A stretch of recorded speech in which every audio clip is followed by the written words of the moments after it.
ఓం శ్రీ రమణాయ.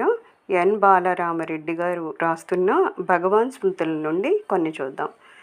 స్వామి రామదాస్ గారి ఆనందాశ్రమం. నేను రామణాశ్రమానికి తిరిగి వెళ్ళవలననే ఆతృతతో ఉన్నప్పటికీ మధ్యలో కేరళలోని స్వామి రామదాస్ గారిని సందర్శించడం జరిగింది.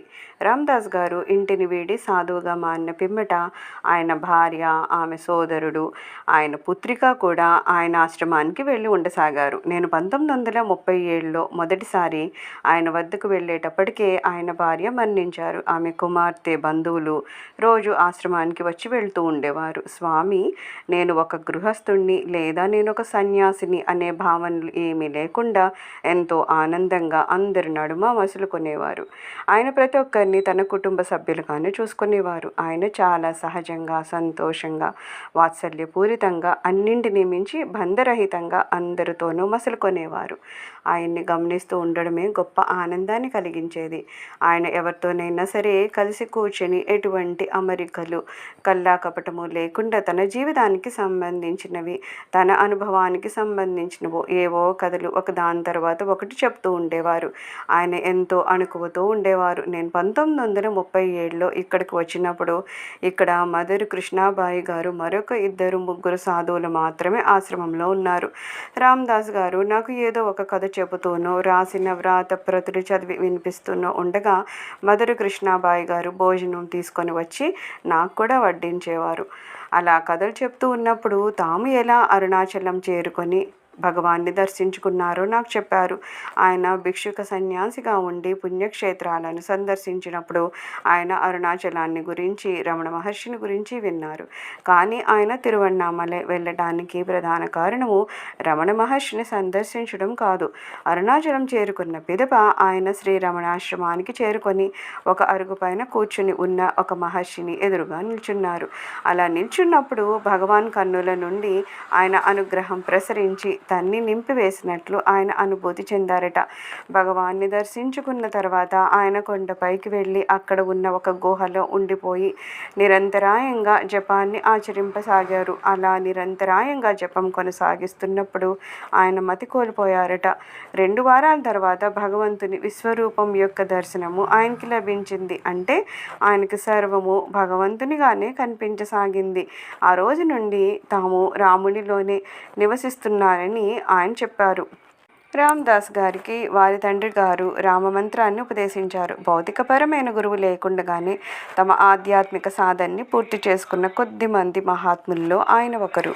నేను మొదటిసారి రామదాస్ గారి ఆశ్రమానికి వెళ్ళి అక్కడ 4 వారాలు ఉన్నప్పుడు 2 వారాలు మాత్రమే రామదాస్ గారు అక్కడున్నారు. తర్వాత మహారాష్ట్రలోని భక్తులు వారిని చూడవలనని తీవ్ర ఉత్కంఠతో ఉండడం వలన ఆయన అక్కడికి వెళ్ళారు. ఆయన వెళ్ళిన తర్వాత మదర్ కృష్ణాబాయి గారు తమ జీవితంలోని కొన్ని కథలను చెప్పి ఆమె వ్యక్తిగత విషయాలను, ఆమె ఏ విధంగా రామదాస్ గారి వద్దకు వచ్చింది తెలియజేశారు. అవి అన్నీ చాలా ఆసక్తికరమైనవిగాను, ఉన్నతిని కలిగించేవిగాను ఉన్నాయి.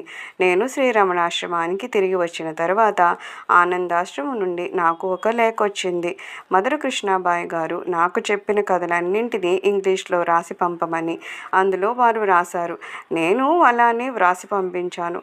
అవి ఆమె జీవిత చరిత్రలో చేర్చబడ్డాయి. అంతేకాకుండా నేను ఆనందాశ్రమంలో ఉన్నప్పుడు ఆంధ్రాలో ఉన్న నా కుటుంబం వారిని ఆశ్రమానికి బియ్యాన్ని పంపించమని నేను కోరాను. తర్వాత నేను శ్రీరమణాశ్రమానికి వచ్చిన పిదప బియ్యం అందినవి అని, వారు అవి అప్పుడు వాడుతున్న బియ్యం కంటే నాణ్యమైనవిగా ఉన్నాయని స్వామి రామదాస్ గారు నాకు లేఖ రాశారు. నేను ఆ లేఖని భగవాన్కు చూపించాను. తర్వాత నేను భగవాన్తో ఒంటరిగా ఉన్నప్పుడు ఆయన స్వామి రామదాస్ గారిని గురించి అడిగి తెలుసుకున్నాను.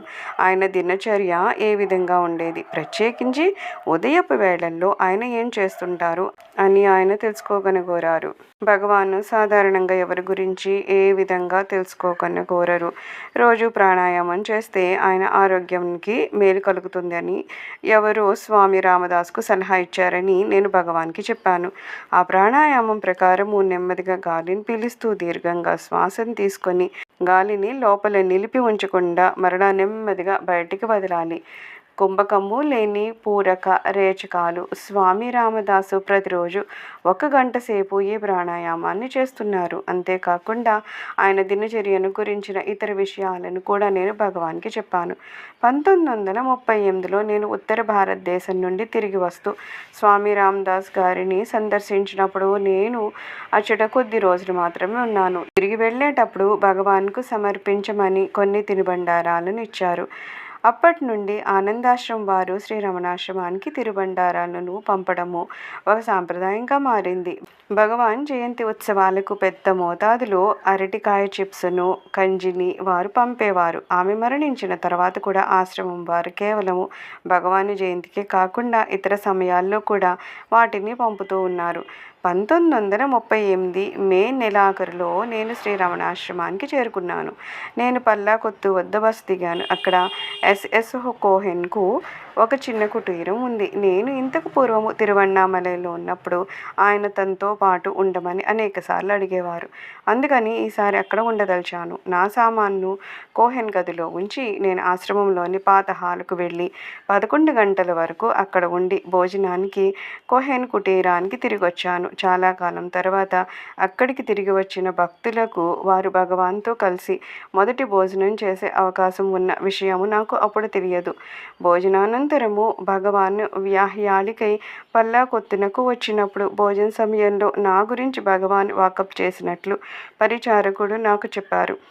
మహర్షి ఆదరణకు చలించిన నేను ఆయన తిరిగి వస్తూ ఉండగా దారిలో ఆయన్ని కలిసి నా ఉత్తర భారతదేశ యాత్రను గురించి, నేను కృష్ణ ప్రేమను కలుసుకొనడం గురించి ఆయన ఎంతో ఆసక్తితో భగవాన్ గురించి, శ్రీ రమణాశ్రమాన్ని గురించి తెలుసుకోవాలని కోరుకోవటాన్ని గురించి భగవాన్కు చెప్పాను. అప్పుడు ఎండ తీవ్రత అధికంగా ఉండే మే నెల కావున ఆల్మూరాలోని వాతావరణము అప్పుడు ఎంత చల్లగా ఆహ్లాదకరంగా ఉందో నేను భగవాన్కి చెప్పాను. భగవాను నిజమైన చల్లదనము మన లోపలనే ఉంది. మనలో ఆ చల్లదనం ఉంటే మనం ఎక్కడికి వెళ్ళినా చల్లగానే ఉంటుంది. నీవు గతుకుల నేల మీద నడవాలి అంటే దాని మీద తోలుతో కప్పవలసిన పని లేదు. నీ కాళ్లకు చెప్పులు వేసుకుంటే సరిపోతుంది అన్నారు. సర్వం శ్రీరమణ చరణ అరవిందార్పణమస్తు. లోకా సమస్త సుఖినో భవంతు.